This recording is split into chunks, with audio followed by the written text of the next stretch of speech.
जिसमें आपको हम पिछले दिन तक बता दिए थे क्या, पिछले दिन तक जो बता दिए थे वो सारी चीज़ें थी बायो सावर्ताज लॉ का एप्लीकेशन, कि अगर कोई करंट कैरिंग वायर है वो फाइनाइट लेंथ का है तो उसके कारण मैग्नेटिक फील्ड कैसे निकालेंगे।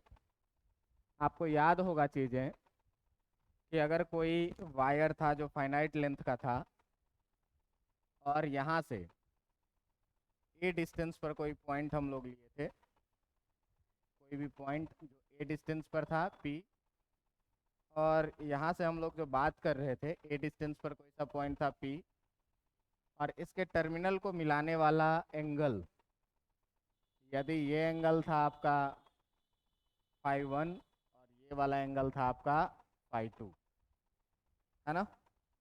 ये एंगल था यहाँ से कितना फाई 1, यहाँ से एंगल था कितना फाई 2।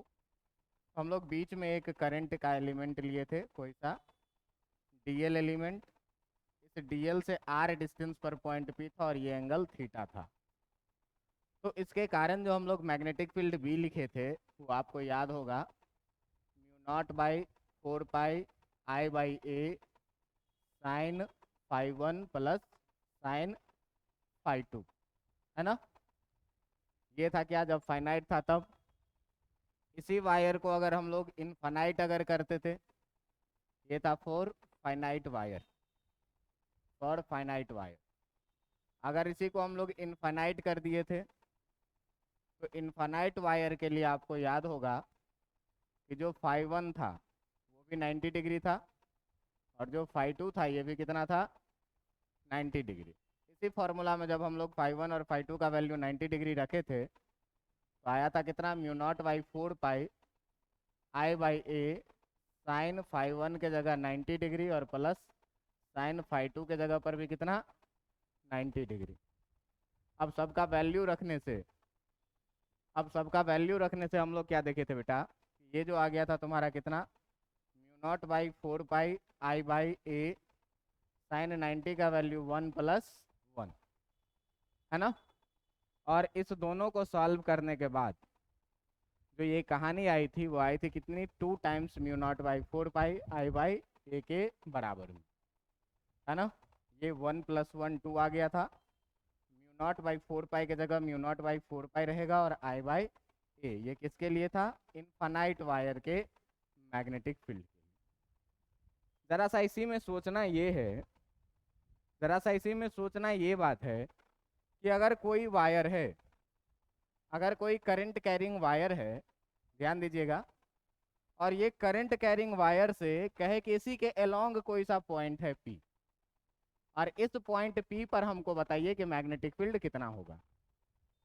तो आपको याद होगा कि अगर हम लोग यहाँ से डिस्टेंस लेते थे, ये डिस्टेंस ए, पी पॉइंट कहीं पर इधर होता था ए डिस्टेंस पर, तो ये वाला जो एंगल लेते थे, ये वाला एंगल लेते थे कितना फाई 1। तो जरा सा देखो कि अगर इस पी पॉइंट का हम लोग बात करेंगे तो इस टर्मिनल से जो ये वाला एंगल बनेगा, ये वाला एंगल देखो ये फाई 1 था, ये बढ़ते बढ़ते बढ़ते बढ़ते कितना हो जाएगा 0 हो जाएगा या 180 हो जाएगा, जो भी बोलो, है ना। और दूसरे टर्मिनल से आप अपोजिट डायरेक्शन में मेजर करेंगे, तो एक से अगर 0 लेंगे तो दूसरे से 180 लेंगे, क्योंकि दोनों को अपोजिट डायरेक्शन में मेजर करना है। तो अगर ये अलोंग द लाइन हो जाए point, if point P is, अगर आपसे कहे क्या कि if point P is, point P is along the line, अगर लाइन के अलोंग हो जाए तो ध्यान देना कि जो इस पी पॉइंट से एंगल लिखोगे, एक तो एंगल लिखोगे तो मान लो कि ये वाला पॉइंट हम थोड़ा सा दिखा रहे हैं, ये एंगल दिखे आपको, तो ये पॉइंट जैसे जैसे नज़दीक आता जाएगा इसके, ये एंगल घट करके 0 की तरफ टेंड करने लगेगा, और फाइनली जब यहाँ आ जाएगा तो ये एंगल जो फाई 1 हो जाएगा, ये फाई 1 इक्वल टू कितना हो जाएगा 0 डिग्री। आपको इस फॉर्मूला का यूज़ करने के लिए मैं बताया हूँ, ये डिस्टेंस हमेशा परपेंडिकुलर डिस्टेंस लेना है और एंगल हमेशा फाई 1 और फाई 2 अपोजिट डायरेक्शन में मेजर करना है, बोला हूँ। तो अगर एक एंगल आप 0 मेजर करिएगा तो दूसरा इसके अपोजिट डायरेक्शन में मेजर करेंगे, जो कितना हो जाएगा 180 या 360 डिग्री हो जाएगा, है ना। तो फाई 1 0 हो जाएगा और फाई 2 जो हो जाएगा आपका ये कितना हो जाएगा 360 डिग्री। और जब यहाँ से आप वैल्यू डालिएगा be equal to mu naught by 4 pi I by a sine phi 1 के जगह पर कितना 0 डिग्री और प्लस साइन फाई 2 के जगह पर कितना 360 डिग्री। अब तुम देखो, तुमको याद होगा कि साइन का ग्राफ कैसा होता। तो ये है आपके साइन का ग्राफ, ये होता है 0, यहाँ होता पाई बाई 2, यहाँ होता है पाई 180, यहाँ होता है 3 पाई बाई 2 और ये होता है 2 पाई यानी कि 360 डिग्री।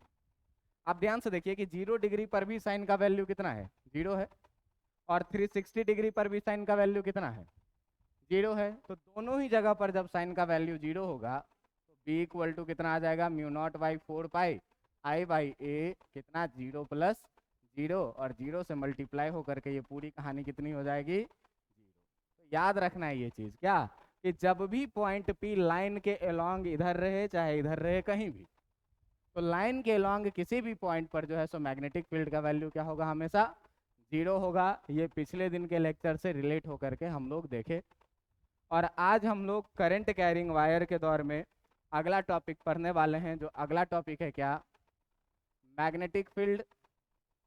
अगला टॉपिक है क्या magnetic field at the centre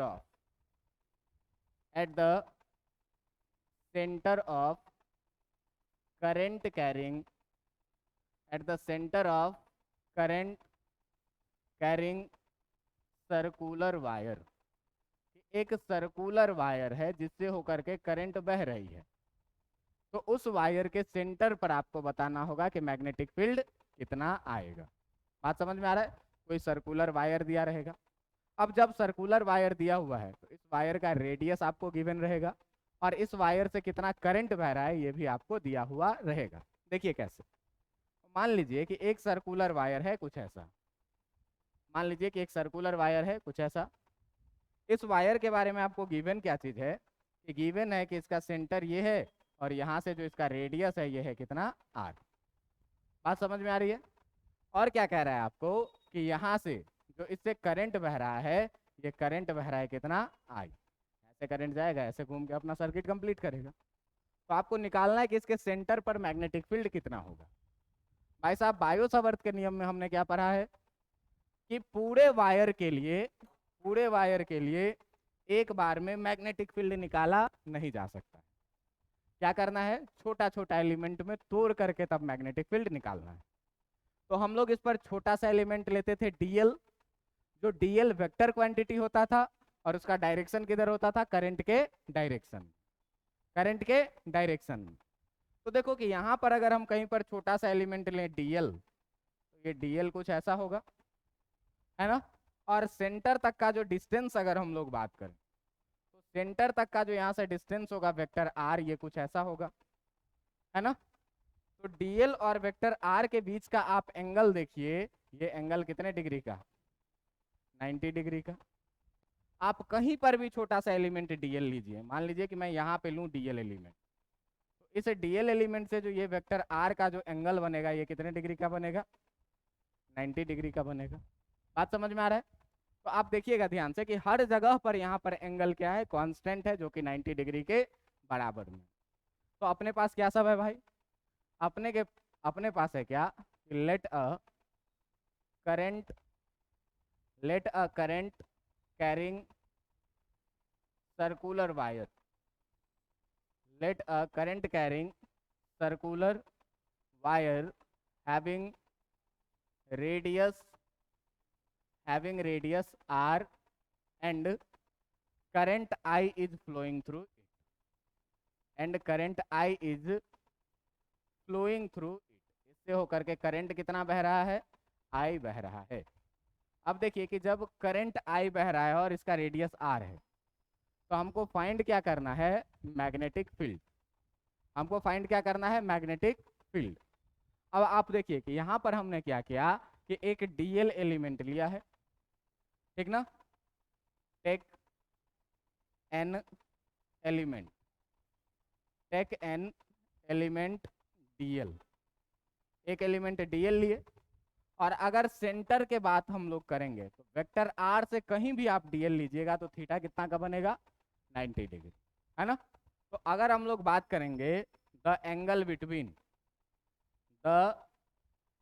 between अगर हम लोग बात करेंगे किस चीज़ का, the angle between vector D L and vector R का, तो ये कितना हो जाएगा, इज 90 डिग्री। हो जाएगा कि नहीं हो जाएगा? अब क्या करना है, तो बायो सावर्त का नियम अब हम लोगों को लगाना है, ठीक ना।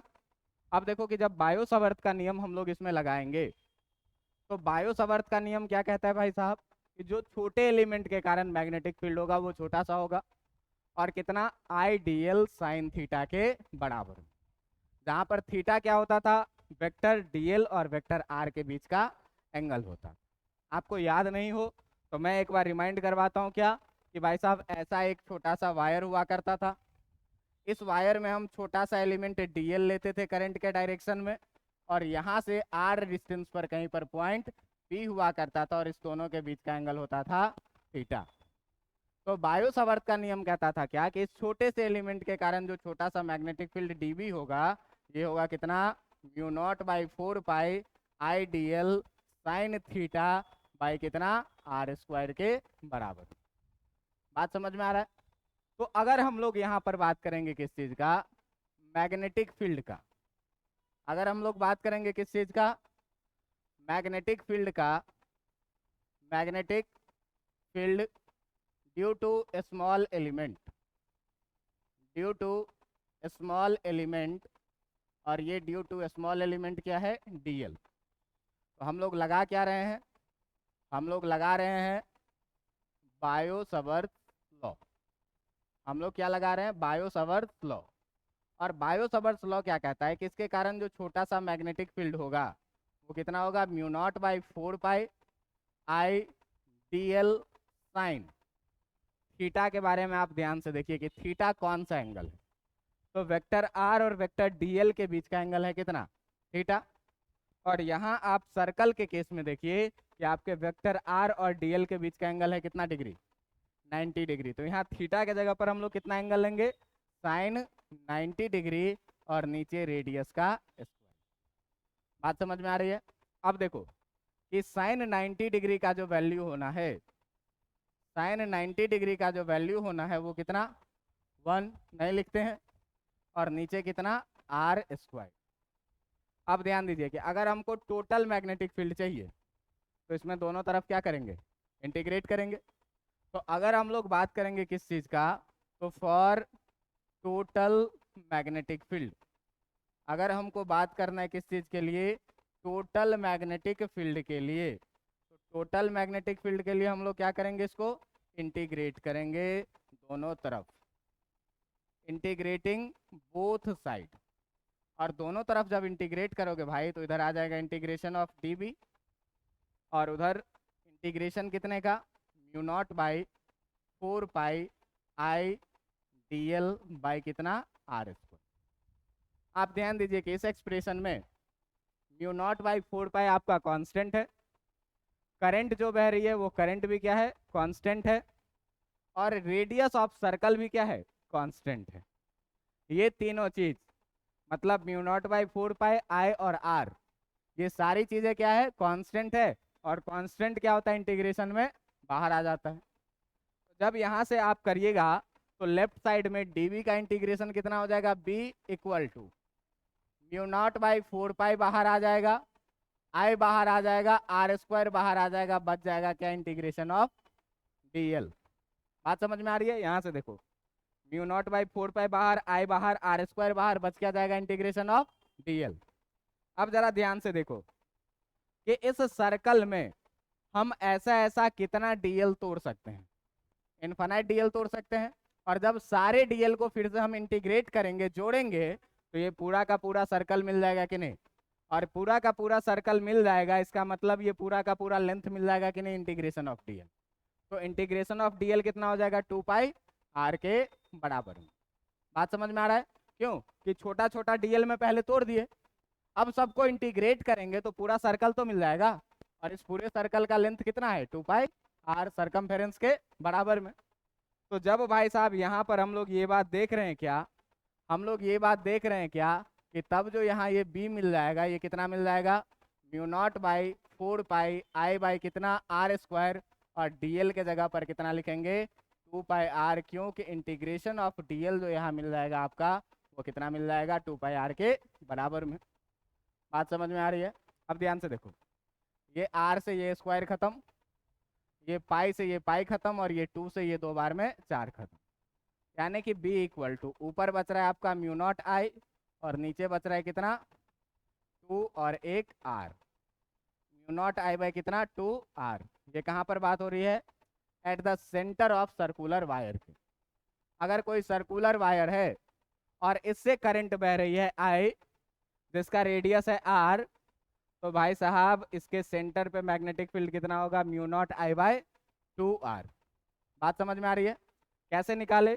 तो सर्कल में एक खास बात यह है कि डीएल हमेशा टेंजेंशियल होगा, क्योंकि करंट इस पे टेंजेंशियल ही बह रहा है, और आर हमेशा रेडियस होगा। तो टेंजेंट और रेडियस हमेशा एक दूसरे के क्या होता है, परपेंडिकुलर। तो थीटा का वैल्यू हमेशा कितना आएगा, 90 डिग्री आएगा, जो कि कांस्टेंट हो जाता है। तो हम हमेशा थीटा का वैल्यू 90 डिग्री लेकर के कैलकुलेट कर लेते हैं, ज़्यादा लोचा हमारे पास आता नहीं है। इतना बात क्लियर हो गया? अब देखो कि इसी में अगर तुमको कह दे क्या कि अब इस बार पूरा का पूरा सर्कुलर वायर नहीं रहे, सेमी सर्कुलर वायर रहे, आधा ही सर्कल रहे। पहले स्ट्रेट वायर का बात किए थे, स्ट्रेट में फाइनाइट इनफाइनाइट सारा बात कर लिए, अब सर्कुलर वायर का बात कर रहे हैं। तो अभी जो बात किए वो क्या, पूरा का पूरा सर्कुलर वायर। अब अगला केस देखो कि अगले केस में हम ले रहे हैं क्या कि अगर वायर हो और आधा ही सर्कल हो, ठीक ना। तो बात करेंगे क्या कि मैग्नेटिक फील्ड, बात करेंगे किस चीज का, मैग्नेटिक फील्ड का। और मैग्नेटिक फील्ड का बात करेंगे at the centre of, at the centre of current carrying, at the centre of current carrying semi circular wire. कि इस बार जो वायर रहे वो कैसा रहे, सेमी सर्कुलर रहे, सेमी सर्कुलर वायर। इस बार का वायर कैसा है, सेमी सर्कुलर वायर। अब ध्यान दीजिएगा कि जो सेमी सर्कुलर वायर होगा, वो सेमी सर्कुलर वायर कैसा होगा भाई, ऐसा होगा, है ना। इस वायर के बारे में अगर आपसे कोई पूछे कि इस वायर का रेडियस कितना है, तो इसका रेडियस भी हमको पता रहेगा कितना, स्मॉल आर। और इस वायर से करंट कितना बह रहा है ये भी हमको पता है कि करंट इससे कितना बह रहा है, आई। तो आपको क्या कर रहा है, किसी सेंटर पे बताओ कि मैग्नेटिक फील्ड कितना होगा। फिर से वही काम करना है क्या कि हमको पूरे वायर के कारण में एक बार में मैग्नेटिक फील्ड निकालने का कोई जुगाड़ पता नहीं है। तो हमको क्या पता है भाई, तो पता है कि अगर इस पे हम कहीं भी एक छोटा सा एलिमेंट डीएल ले लेंगे जो करंट के डायरेक्शन में होगा, तो इसके कारण हम मैग्नेटिक फील्ड निकाल सकते हैं। तो कैसे, डीएल, फिर यहाँ से हम लोग रेडियस मिलाएंगे, और ये जो रेडियस आर होगा, वेक्टर आर, ये फिर से यहाँ पर कितना एंगल बनाएगा, 90 डिग्री, वही केस है ना। फिर हम लोग क्या करेंगे कि बायो सर्वताज लॉ लगाएंगे, ठीक ना। तो जब यहाँ पर हम लोग बायो सावर्त का नियम लगाएंगे तो क्या मिलेगा, मिलेगा according to Biot Savart law, according to Biot Savart law क्या मिलेगा भाई कि छोटे से एलिमेंट के कारण छोटा सा magnetic field dB equal to कितना, mu naught by 4 pi I D L sine, और थीटा की जगह फिर से कितना, 90 डिग्री, और बाई रेडियस कितना, आर स्क्वायर, है ना।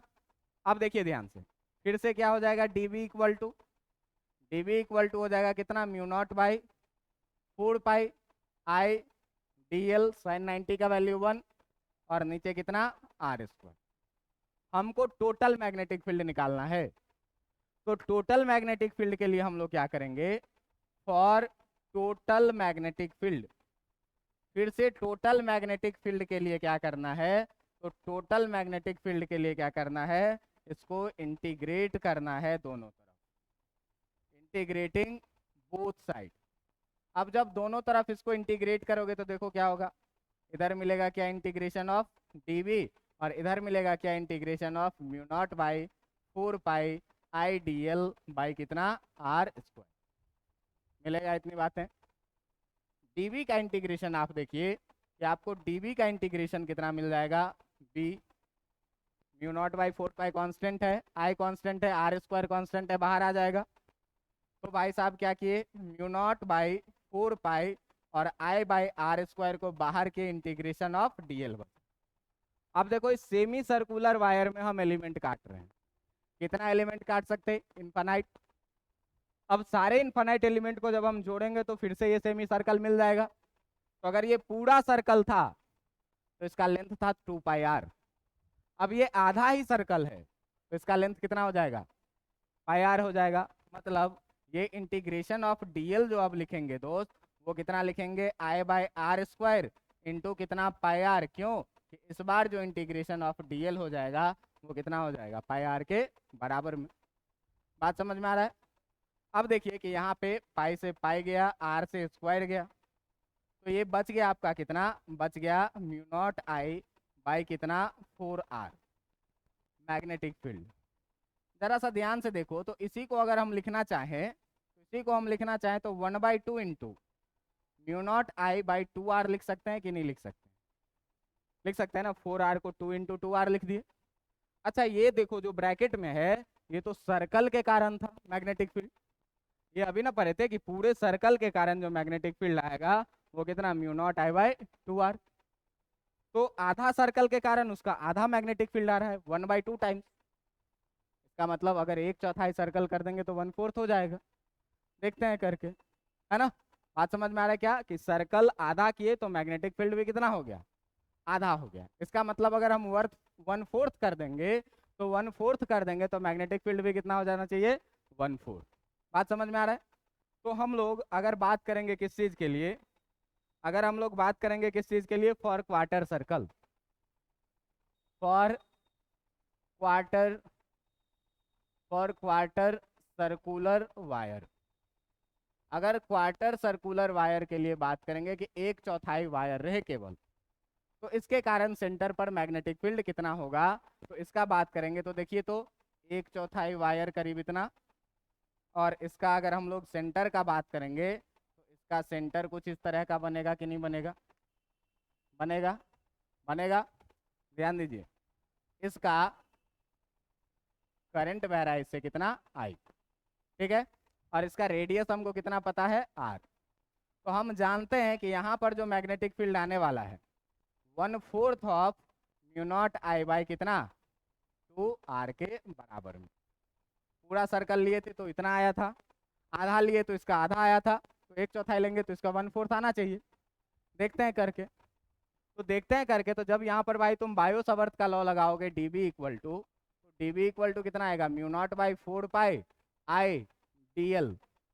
अब देखो कि कहीं भी काटो छोटा सा एलिमेंट है डीएल, ये रहा अपना डीएल, और यहाँ से जैसे ही आप मिलाइएगा तो ये एंगल कितना बनेगा, फिर से 90 डिग्री। क्यों, इस सर्कल में डीएल टेंजेंशियल है और आर रेडियस है, और इस दोनों के बीच का एंगल हमेशा कितना रहेगा, 90 डिग्री। तो जब 90 डिग्री रहेगा तो आई डी एल साइन थीटा के जगह पर कितना लिखेंगे, 90 डिग्री। क्यों कि जो थीटा होता है बायो सावर्त के नियम में वो डीएल और आर के ही तो बीच का एंगल होता है। तो डीएल और आर के बीच का एंगल कितना है, 90 डिग्री बाई कितना, आर स्क्वायर। फिर से ये यही हो जाएगा कि डी बी इक्वल टू कितना, mu naught by 4 pi I D L by कितना, आर स्क्वायर, है ना। अब हम फिर से इसको क्या करेंगे, इंटीग्रेट करेंगे दोनों तरफ। तो जब आप फिर से इसको इंटीग्रेट करिएगा दोनों तरफ, इंटीग्रेटिंग बोथ साइड, जब दोनों तरफ इंटीग्रेट करिएगा तो आपको इधर मिलेगा इंटीग्रेशन ऑफ डी बी और इधर मिलेगा integration mu naught by 4 pi I D L by कितना, आर स्क्वायर। बात समझ में आ रहा है। अब देखो ये हो जाएगा कितना, B equal to mu naught by 4 pi बाहर, आई बाहर, आर स्क्वायर बाहर, इंटीग्रेशन कितना, डी एल। अब देखिए कि अगर पूरा सर्कल था तो लेंथ था कितना, 2 पाई आर।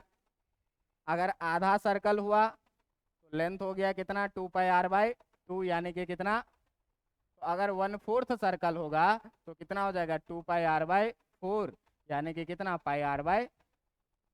बात समझ में आ रहा है। तो इस बार अगर सारे डीएल डीएल डीएल को जोड़ेंगे तो लेंथ कितना आएगा, पाई आर बाई 2। तो इस सारे डीएल डीएल को जब जोड़ेंगे तो बी इक्वल टू कितना आ जाएगा, mu naught by 4 pi I by R square, और इंटीग्रेशन ऑफ डीएल के जगह पर कितना पाई आर बाई 2। क्यों? इंटीग्रेशन ऑफ डीएल इस बार आ जाएगा कितना पाई आर बाई 2 के बराबर में। देखो ध्यान से, आर से स्क्वायर गया, पाई से पाई गया, है ना।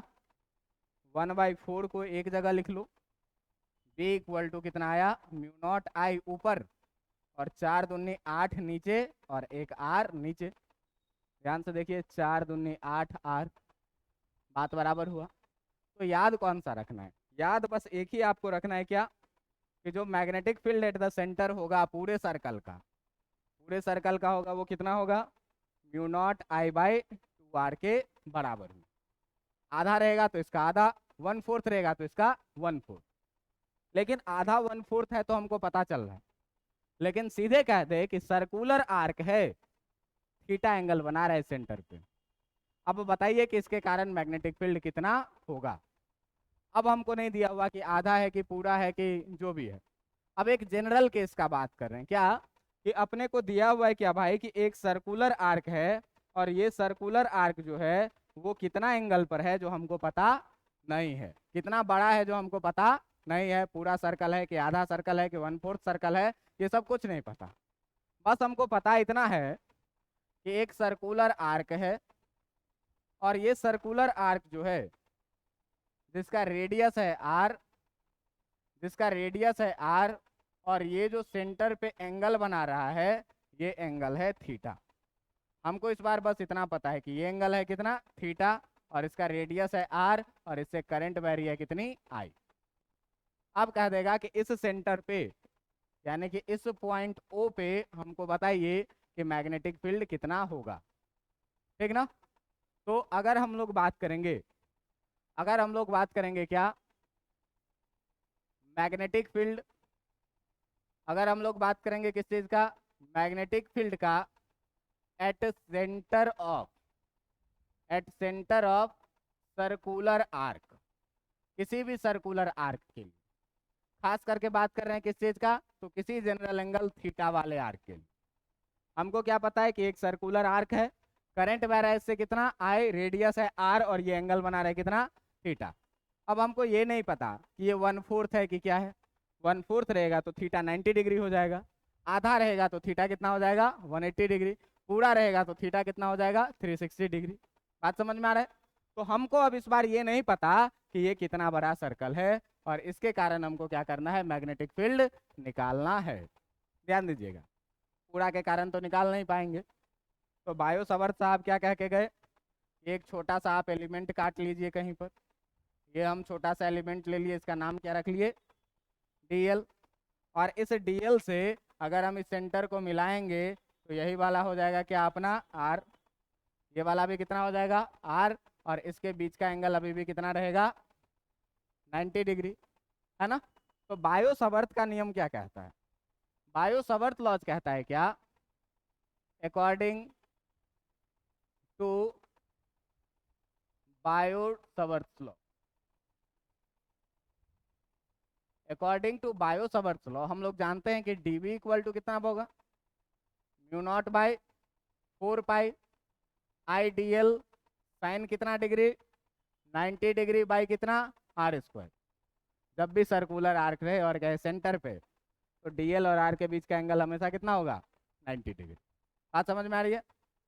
अब देखो कि जब यहाँ से वैल्यू पुट करोगे तो ये कितना हो जाएगा mu naught by 4 pi I D L by कितना आर स्क्वायर। ठीक है, अब क्या करेंगे, इसको इंटीग्रेट करेंगे दोनों तरफ, इसको क्या करेंगे इंटीग्रेट करेंगे दोनों तरफ। तो जब इसको इंटीग्रेट करोगे दोनों तरफ, तो दोनों तरफ इंटीग्रेट करने पर क्या मिलेगा, जरा सा ध्यान से देखना। हम लोग इसको इंटीग्रेट कर रहे हैं दोनों तरफ, इंटीग्रेटिंग बोथ साइड। इधर मिल जाएगा कितना इंटीग्रेशन ऑफ डीबी, और इधर मिल जाएगा कितना integration of mu naught by 4 pi I D L by कितना आर स्क्वायर। बात समझ में आ रहा है? फिर से देखो, डीवी का इंटीग्रेशन कितना हो गया, तो डीवी का इंटीग्रेशन हो गया भाई बी, और इधर से म्यू नॉट बाई 4 पाई बाहर आएगा, आई बाहर आएगा, और आर स्क्वायर बाहर आएगा, क्योंकि ये सारा चीज़ क्या है कांस्टेंट, और इधर बचेगा कितना इंटीग्रेशन ऑफ डीएल। अब यहाँ पर हमको इंटीग्रेशन ऑफ डीएल निकालना जो है, तो कठिन लग रहा है। क्यों? 1/4 था तो हम लोग सरकमफेरेंस का 1/4 कर रहे थे, आधा था तो सरकमफेरेंस का आधा कर ले रहे थे, लेकिन यहाँ कुछ पता है नहीं। तो यहाँ पर हम ये लेंथ कैसे निकालेंगे, ये लेंथ हम कैसे निकालेंगे? तो मान लिया जाए क्या कि let the length of arc is, मान लेते हैं क्या कि इस पूरे आर्क का जो लेंथ है वो कितना है, एल है। तो ये बताओ कि जो इंटीग्रेशन ऑफ डीएल होगा वो किसके बराबर में हो जाएगा, एल के बराबर में हो जाएगा। और ध्यान से देखना कि ये है तुम्हारा आर्क लेंथ जिसका लेंथ मैंने माना है एल, इसका रेडियस है यहाँ से यहाँ तक आर, ये भी रेडियस आर और ये भी रेडियस कितना, और ये एंगल है कितना, थीटा। ये ना कहानी है।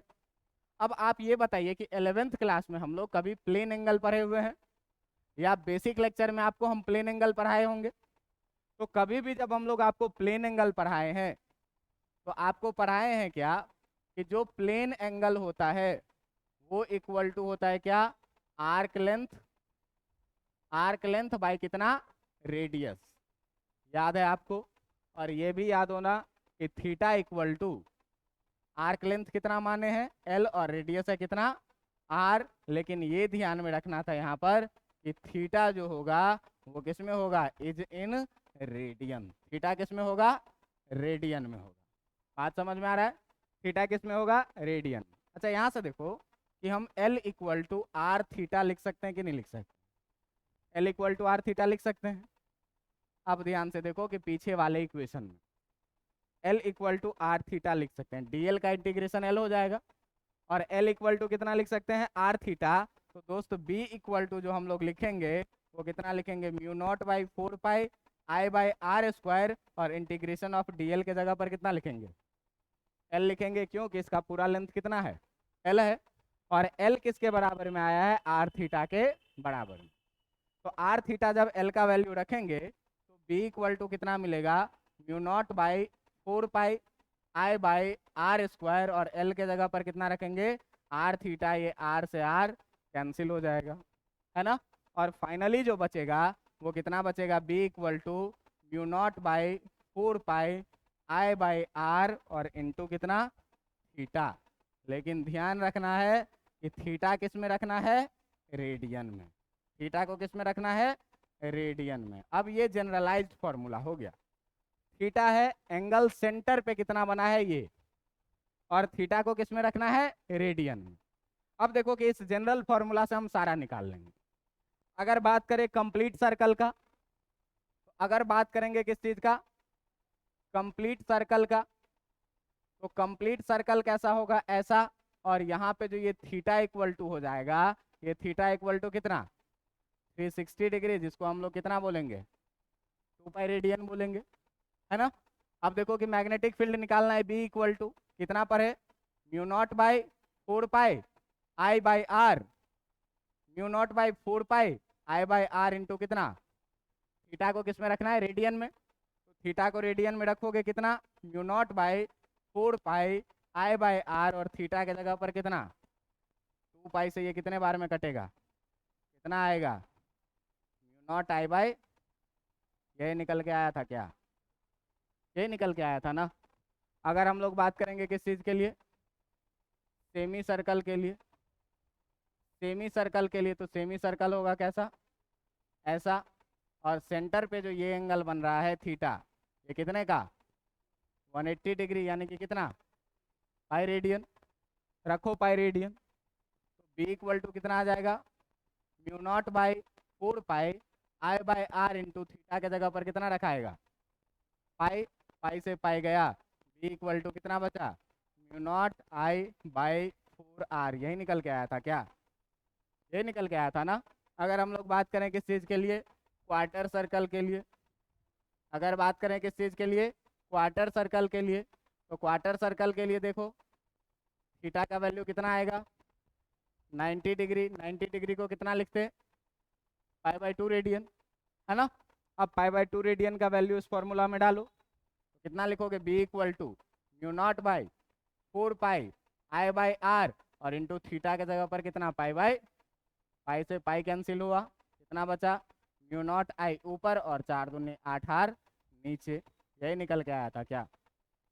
बात समझ में आया? तो अगर जनरल किसी सर्कुलर आर्क के लिए आपसे बोले, तो जनरल किसी सर्कुलर आर्क के लिए बोले तो आप ये वाला फॉर्मूला याद रखेंगे क्या, B equal to mu naught by 4 pi I by R into कितना थीटा। इससे कैसा भी सर्कुलर आर्क दे दे हम लोग मैग्नेटिक फील्ड निकाल लेंगे उसके सेंटर पर। बात समझ में आ रही है? अब देखो कि यहाँ पर सर्कुलर वायर का कॉन्सेप्ट हो जाता है खत्म, सेंटर वाली अभी एक्सिस पे पढ़ना बाकी है, वो बाद में पढ़ेंगे, ठीक ना। अब देखिए कि इस पर सवाल कैसे कैसे पूछे जाएंगे, ठीक ना, इस पर सवाल कैसे कैसे पूछे जाएंगे। तो आपको बायो सावर्त के नियम में दो चीज बताया, एक तो मैग्नेटिक फील्ड का मैग्नीट्यूड निकालना, और डायरेक्शन हम लोग कैसे निकालते हैं, राइट हैंड थंब रूल से, कि राइट हैंड के थंब को करंट के डायरेक्शन में लगाइए और कंडक्टर को पकड़िए, 4 उंगली का डायरेक्शन अगर अंदर की तरफ जाएगा तो इनवर्ड मैग्नेटिक फील्ड, और अगर बाहर की तरफ आया तो आउटवर्ड मैग्नेटिक। इतनी बातें समझ में आ रही है? अब देखो कि इस पर सवाल कैसे तुमसे पूछे जाएंगे। तो सवाल कैसे पूछे जाएंगे इस चीज को जरा सा ध्यान से देखना। कह रहा है क्या कि तुम्हारे पास एक सर्कल है ऐसा जिसका रेडियस है कैपिटल आर, इसका रेडियस है कितना, कैपिटल आर, ठीक है, और इससे कह रहा है कि करंट बह रहा है इस डायरेक्शन में आई, ठीक है। कह रहा है कि इस सर्कल के अंदर में एक और कंसेंट्रिक सर्कल है जिसका रेडियस है कितना आपका, स्मॉल आर, और इससे करंट बह रही है ऐसे आई। बात समझ में आ रहा है? दो कंसेंट्रिक सर्कुलर वायर है, दोनों का रेडियस हमको पता है, दोनों से करंट इक्वल फ्लो कर रहा है। आपको क्या क्या रहा है, आपको कह रहा है क्या कि find the net magnetic field, find the net magnetic field at the centre of concentric circle. जो कंसेंट्रिक सर्कल है, इस कंसेंट्रिक सर्कल के सेंटर पे बताइए कि नेट मैग्नेटिक फील्ड कितना होगा। पूरा सर्कल है और पूरा सर्कल के लिए मैग्नेटिक फील्ड का फॉर्मूला अपने पास कितना है, बी इक्वल टू भाई mu naught I by 2r, है ना। अब जरा सा ध्यान से देखो कि मैं इस बड़े वाले सर्कल को पहला सर्कल बोलता हूं और इस छोटे वाले सर्कल को मैं दूसरा सर्कल बोलता हूं। पहले सर्कल के कारण अगर हम मैग्नेटिक फील्ड लिखेंगे B1, तो B1 कितना लिखोगे, म्यू नॉट करंट आई, नीचे कितना 2, और इसका रेडियस कितना है, कैपिटल R। लिखेंगे कि नहीं लिखेंगे, mu naught I by 2r। जरा सा डायरेक्शन को देखो, करंट जा रही है इधर, तो यहां से मेरा उंगली अंदर जाएगा, है ना, यहां से क्या होगा, मेरा उंगली अंदर जाएगा और इधर कहाँ आएगा, बाहर आएगा, बाहर आएगा कि नहीं, तो इधर बाहर आएगा। इसका मतलब जो इसका मैग्नेटिक फील्ड का डायरेक्शन है वो क्रॉस है कि डॉट है, डॉट है, डॉट का मतलब होता है क्या, आउटवर्ड, है ना। और देखिए कि ये B1 निकल गया, B1 का डायरेक्शन भी पता चल गया। जरा सा दूसरे वायर का अगर हम B2 निकालना चाहें, तो अगर हम B2 निकालना चाहें तो B2 कैसे निकलेगा, ये ध्यान दीजिए, म्यू नॉट के जगह म्यू नॉट, ठीक है, करंट इससे भी आई बह रहा है, 2 इसके लिए भी ठीक है, लेकिन इसका रेडियस कितना है, स्मॉल आर। अब इसके डायरेक्शन को देखिए, करंट जा रही है इधर, यहाँ से पकड़ेंगे उंगली आएगा किधर, अंदर, तो अंदर आएगा, इसका मतलब जो इसका मैग्नेटिक फील्ड है वो क्या है, क्रॉस। अब एक के कारण सेंटर पर आउटवर्ड मैग्नेटिक फील्ड बन रहा है और एक के कारण इनवर्ड मैग्नेटिक फील्ड बन रहा है। आप दोनों एक्सप्रेशन में देखिए कि mu naught I by 2 common है, इसमें कैपिटल आर है, इसमें स्मॉल आर है। तो बड़े वाले से डिवाइड करेंगे तो रिजल्ट छोटा मिलेगा, और छोटे वाले से डिवाइड करेंगे तो रिजल्ट कैसा मिलेगा। इसका मतलब B2 बड़ा है और B1 क्या है, छोटा है। यहाँ पर स्पष्ट पता चल रहा है कि B2 ग्रेटर देन क्या है, B1 है। इसका मतलब अपोजिट डायरेक्शन में है, तो हम बी नेट जो लिखेंगे वो लिखेंगे कितना, B2 माइनस, बड़े वाले में से छोटे वाले को घटा देंगे, और डायरेक्शन क्या रहेगा, और इसका डायरेक्शन जो रहेगा वो कैसा रहेगा, सेम एज बड़ा वाला, यानी कि B2। बात समझ में आ रहा है, जिसका बड़ा रहेगा उसी का डायरेक्शन रहेगा। अब B2 माइनस B1 लिखना है, इसका मतलब mu naught I by 2r minus mu naught I by 2 capital R, और बड़े वाले का डायरेक्शन कैसा है B2 का, B2 का डायरेक्शन है कैसा, क्रॉस, तो इसका भी डायरेक्शन कैसा रहेगा। बात समझ में आ रहा है। अब देखो कि दोनों में से mu naught by I2 common करोगे, इसमें 1/r प्लस 1/R बचेगा, यही हो जाएगा क्या आंसर। बात समझ में आ रहा है कि नहीं। कैसे डील करना है, तो पहले मैग्नीट्यूड निकालना है, डायरेक्शन निकालना है, और फिर क्या करना है, बड़ा छोटा देख करके सब्ट्रैक्ट कर देना है। अब देखो कि कभी कभी ऐसा भी होगा कि तुमको बड़ा छोटा का पता ही नहीं चलेगा, कभी कभी ऐसा भी होगा कि बड़ा छोटा का पता नहीं चलेगा। यहाँ दोनों से करंट सेम था तो बड़ा छोटा पता चल गया, लेकिन जरा सा सोचिए दोनों से करंट अलग अलग फ्लो कर रहा हो, तब कैसे डिसाइड करते कि कौन बड़ा है कौन छोटा है, नहीं हो पाता। तो जब करंट का साइज डिसाइड नहीं हो, बड़ा छोटा का साइज डिसाइड नहीं हो, तो आप कोई एक डायरेक्शन मान करके, किसी एक को बड़ा मान करके काम शुरू कर दीजिए। मान लीजिए कि हम इसी को किए बड़ा मान लिए, B1 को बड़ा मान लिए, तो B1 को बड़ा मानेंगे तो यहाँ डॉट लिखेंगे, डॉट लिखेंगे। जब सॉल्व करेंगे तो अगर वैल्यू पॉजिटिव आ गया तो इसका मतलब डायरेक्शन ठीक ही माने हैं, लेकिन अगर वैल्यू नेगेटिव आ गया तो समझ जाना वो बड़ा नहीं था जिसको मैंने बड़ा माना था, है ना। अब डायरेक्शन क्या करेंगे, पलट देंगे। क्लियर है बात, कि अगर बड़ा छोटा का पता नहीं चले तो किसी एक को बड़ा मान करके आप काम शुरू कर दीजिए। आंसर अगर पॉजिटिव आया तब तो ठीक है, लेकिन आंसर अगर नेगेटिव आया इसका मतलब डायरेक्शन क्या, अपोजिट, डायरेक्शन क्या, अपोजिट। क्लियर है इतनी बातें। नहीं यहाँ तो प्लस ही आ जाएगा, ये बड़ा आएगा, छोटा है ना, छोटा से डिवाइड करोगे ये बड़ा है, बड़ा से डिवाइड करोगे छोटा आएगा, और छोटा से, अच्छा यहाँ माइनस आएगा, ये कह रहे हो ना। मुझे लग रहा है कि नेगेटिव बोल रहे हो, वैल्यू नेगेटिव, ये मिस प्रिंट हो गया था। क्लियर है बातें इतनी, इसमें कोई दिक्कत नहीं। देखिए अगला एक और सवाल आप देखिए, कि अगला एक और सवाल देखिए कि कैसा सवाल है। अगला सवाल एक कह रहा है आपसे क्या, कि आपके पास जो वायर है, ये वायर है कुछ ऐसा, आपके पास जो वायर है, ये वायर है कुछ ऐसा, दोनों सर्कुलर आर्क, ठीक ना। और देखिए कि इस सर्कुलर आर्क में कह रहा है क्या, कि जो करंट बह रहा है, यहाँ से ऐसे गया करंट आई, यहाँ से ऐसे आएगा करंट आए, यहाँ से ऐसे आएगा करंट आए, यहाँ से ऐसे आएगा करंट आए, और फिर इसमें चला जाएगा, चला जाएगा कि नहीं। तो आपको कह रहा है क्या, कि इसका सेंटर है इधर कहीं, इसका सेंटर है इधर कहीं O, और इसका रेडियस दे रखा है स्मॉल r, और इसका रेडियस दे रखा है कैपिटल R, ठीक ना। तो आपको क्या कह रहा है, फिर से बताओ कि बी नेट एट O पर जो है सो नेट मैग्नेटिक फील्ड कितना होगा। अब तुम ध्यान दो कि अब तुम्हारे पास जो है सो 4 रीजन है, 4 रीजन है। पहला सेमी सर्कल ऊपर, बात समझ में आ रही है, दूसरा सेमी सर्कल नीचे, समझ में आ रहा है, ये भी स्ट्रेट वायर है ना, ये भी क्या है, स्ट्रेट वायर है। तो तीसरा वाला वायर ये, और चौथा वाला वायर ये भी स्ट्रेट वायर। बात समझ में आ रही है, बात समझ में आ रही है। सेमी सर्कल के कारण आपको पता है कि अगर हम लोग मैग्नेटिक फील्ड लिखने का बात करेंगे B1 का, तो B1 इक्वल टू जो आएगा वो B1 कितना आएगा, mu naught I by 4R। निकाले थे अभी सेमी सर्कल के कारण, पूरा के लिए 2R होता है नीचे, तो आधा के लिए कितना होगा, 4R होगा। तो ध्यान देना कितना लिखेंगे, म्यू नॉट करंट बह रहा है I बाई 4, और रेडियस है इसका कितना, कैपिटल। जरा सा डायरेक्शन का बात कर लेते हैं, करंट जा रहा है ऐसे, उंगली आएगा अंदर, मतलब इसका डायरेक्शन कैसा जाएगा, डायरेक्शन जाएगा इसका क्रॉस। बात समझ में आ रहा है, बात समझ में आ रहा है कि नहीं।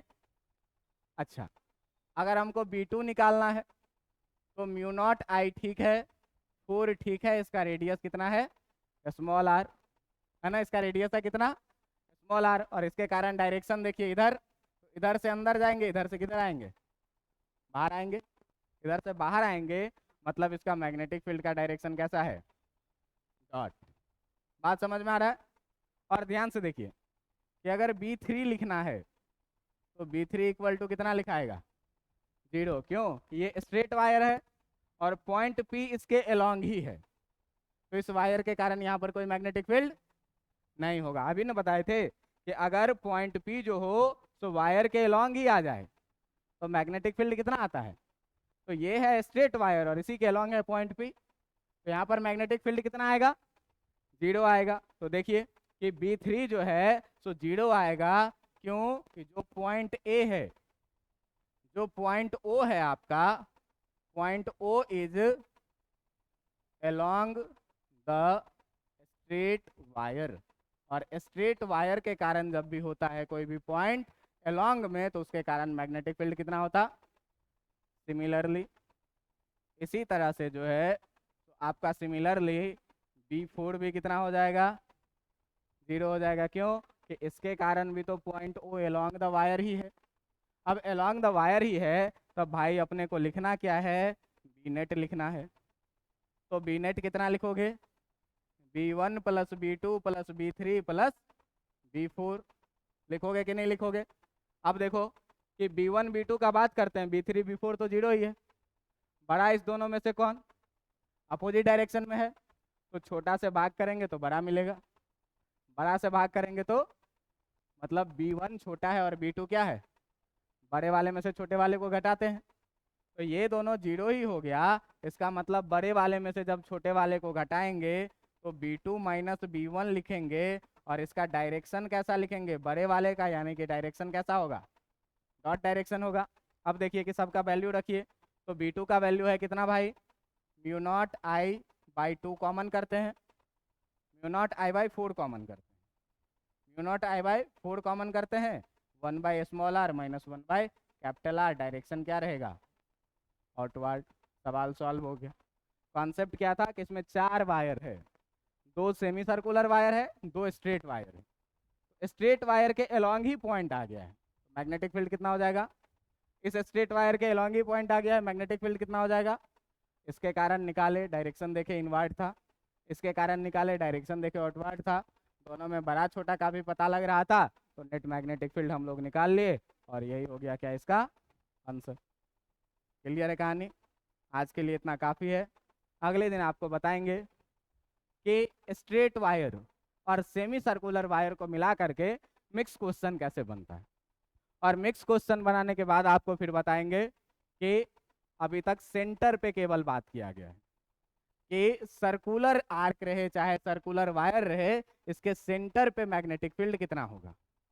आपको याद होगा electric field at the axis of circular wire भी निकाले थे, तो मैग्नेटिक फील्ड भी at the axis of circular wire निकालना है। तो अगले दिन इलेक्ट्रिक फील्ड पढ़ के आइएगा, मैग्नेटिक फील्ड की कहानी मैं बताऊंगा। आज के लिए काफ़ी है इतना, पढ़ के आइएगा, रेगुलर रिवीजन करके आइएगा, तो सारी चीज़ें